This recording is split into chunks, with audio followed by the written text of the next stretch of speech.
Welcome to Real Talk. I am your host, Paul Britton. Look, one big movie came out this weekend.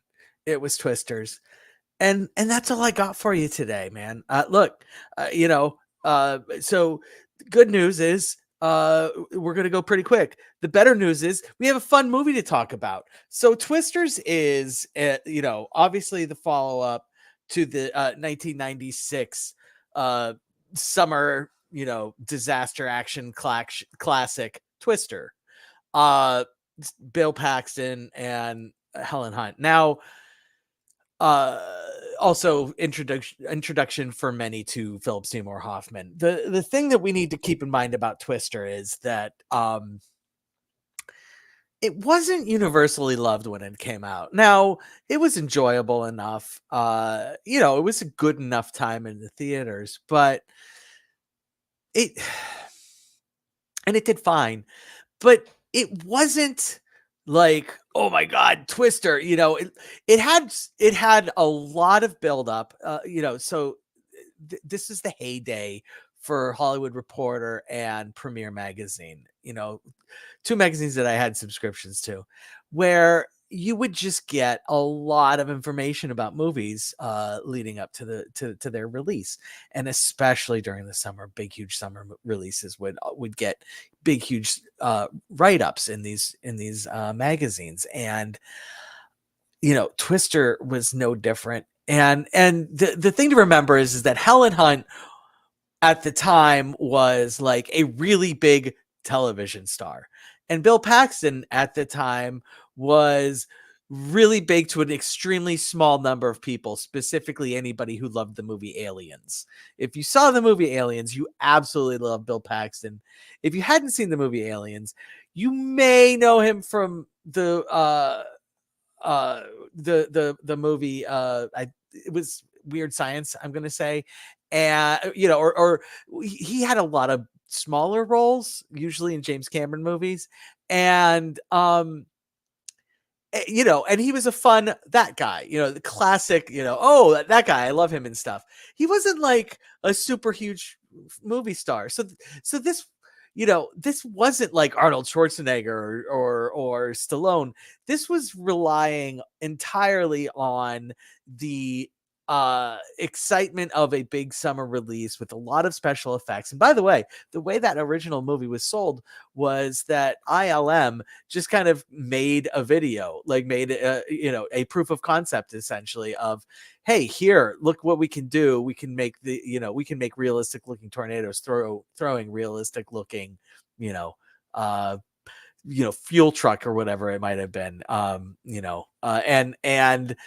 then people were like, oh, well, that's interesting. Let's make that into a movie. And so this was at a time where the digital effects were strong enough to make non-organic things look really, really, really good.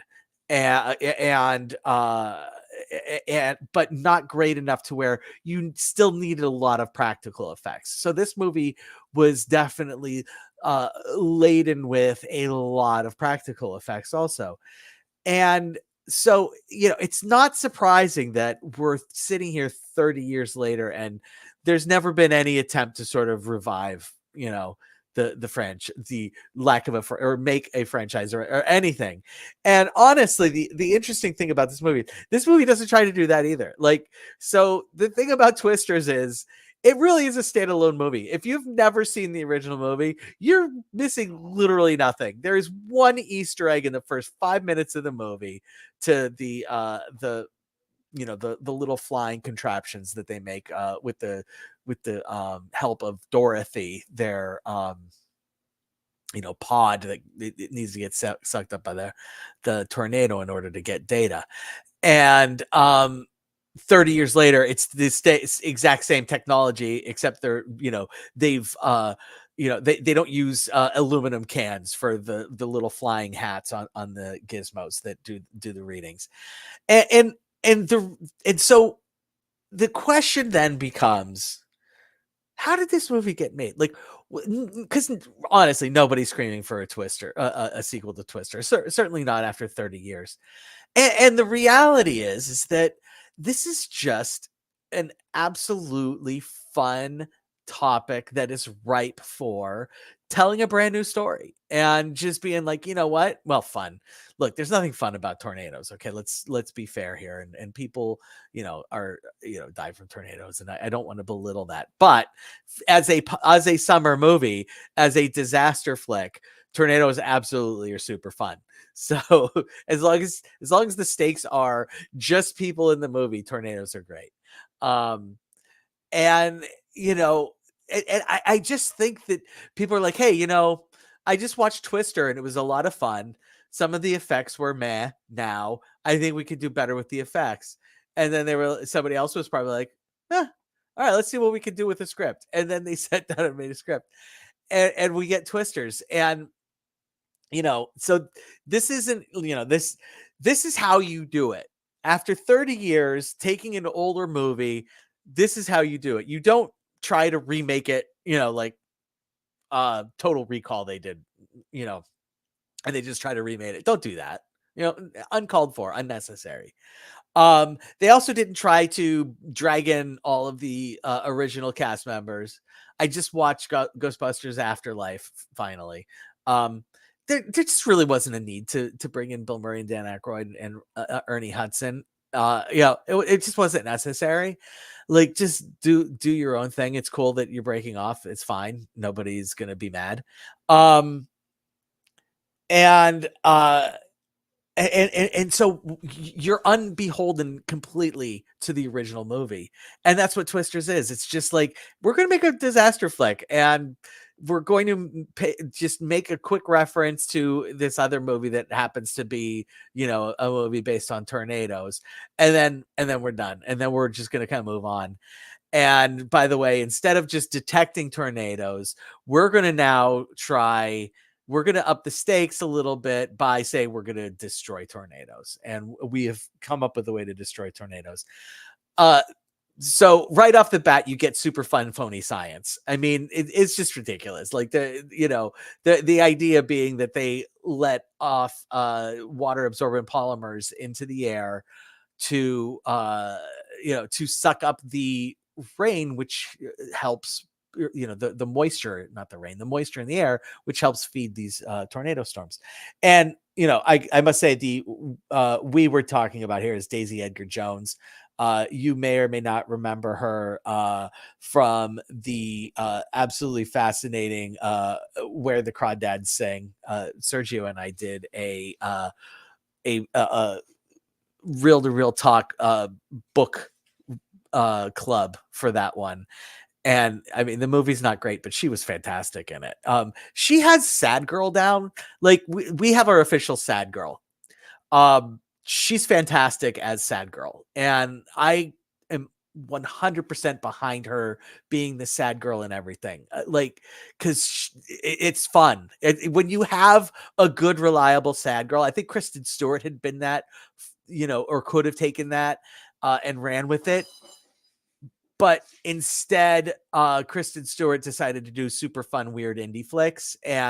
But Hollywood films need Sad Girl, and honestly, Daisy Edgar Jones is flying that banner. And then we also have Glenn Powell in this, and so let's just talk about Glenn Powell really quick. Super duper megastar coming. Look. So the he was in Top Gun Maverick. He was fourth lead maybe in Top Gun Maverick. He was kind of the bad boy who saves the day in the end. Bad boy turned good boy. And he was in earlier this. He's been in two big movies, big movies this year. Anyone But You. That's right. Riz is on my lap. Blair says. He was in Anyone But You with Sydney Sweeney, an A+, fantastic romantic comedy that is just absurd.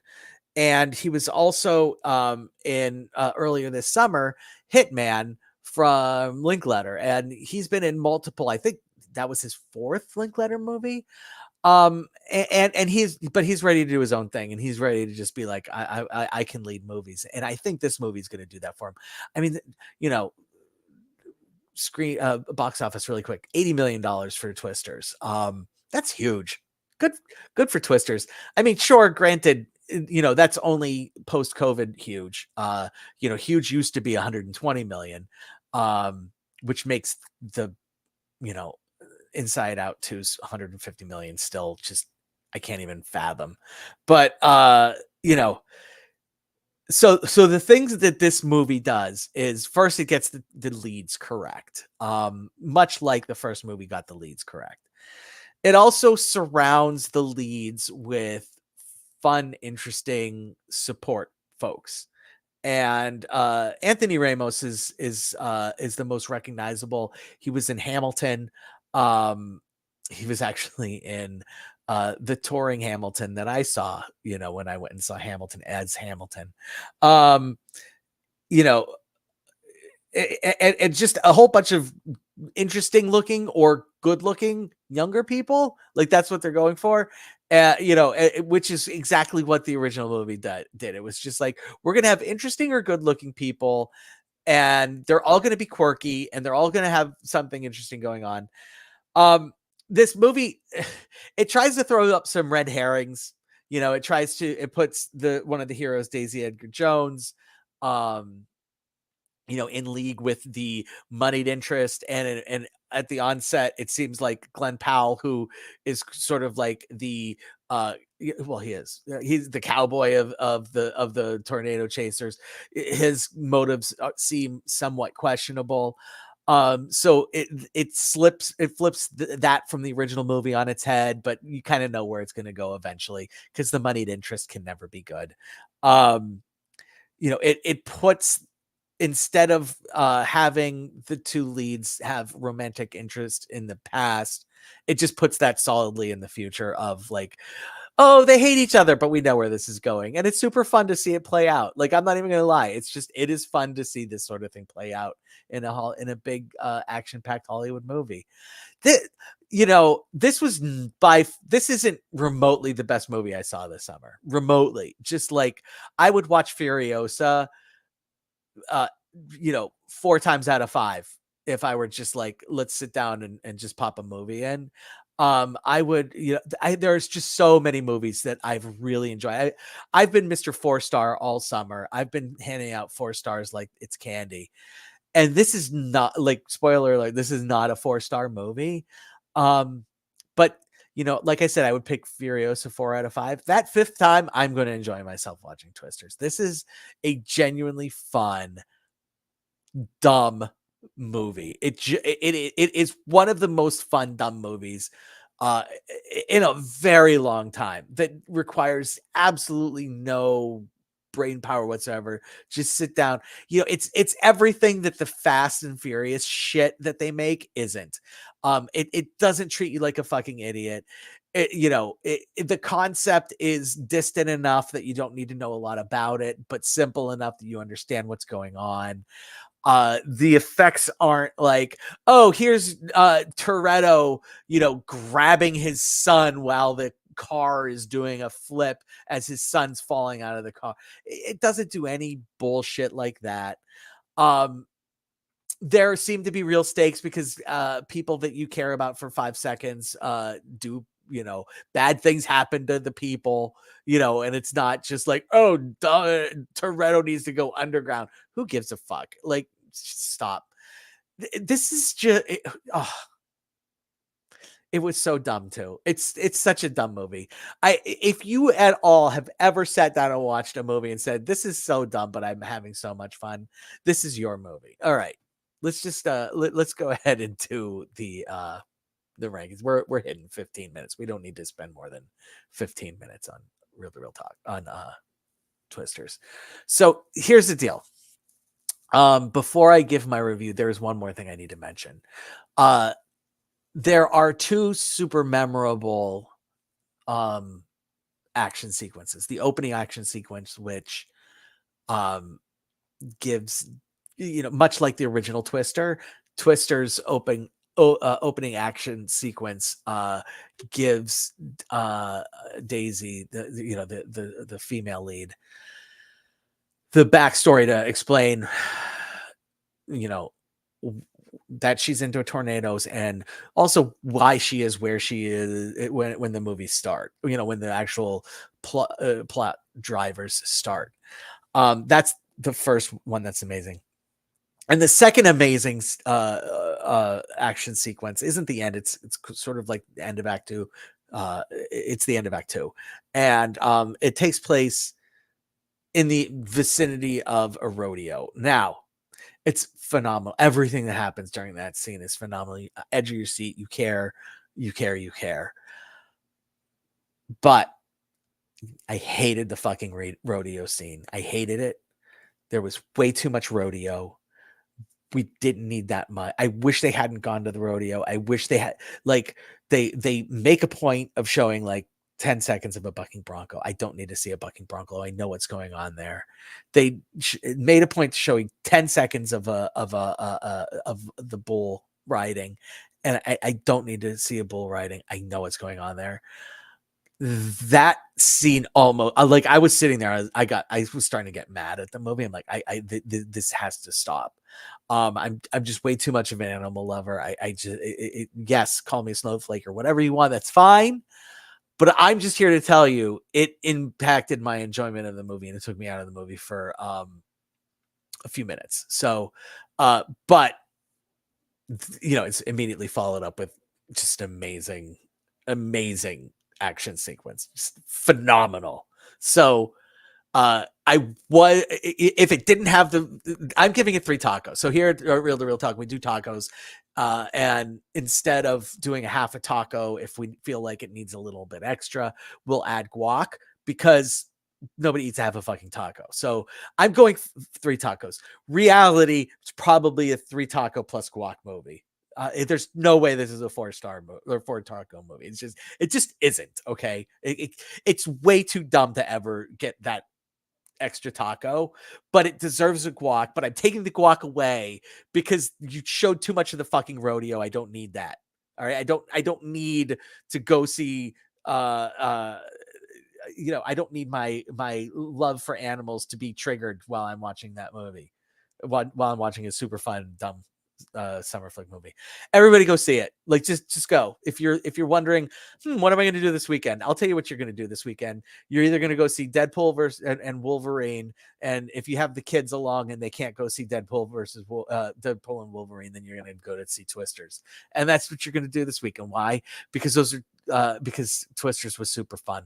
So, assuming you haven't seen it yet, thanks for coming by. Next week might be a quick one also, because we're going to be doing Deadpool versus Wolverine. I don't know if I'm going to get to anything else. We'll see though. Thanks for stopping by. Blair says, so not your first rodeo. The not your first rodeo is literally a running joke throughout the entire movie.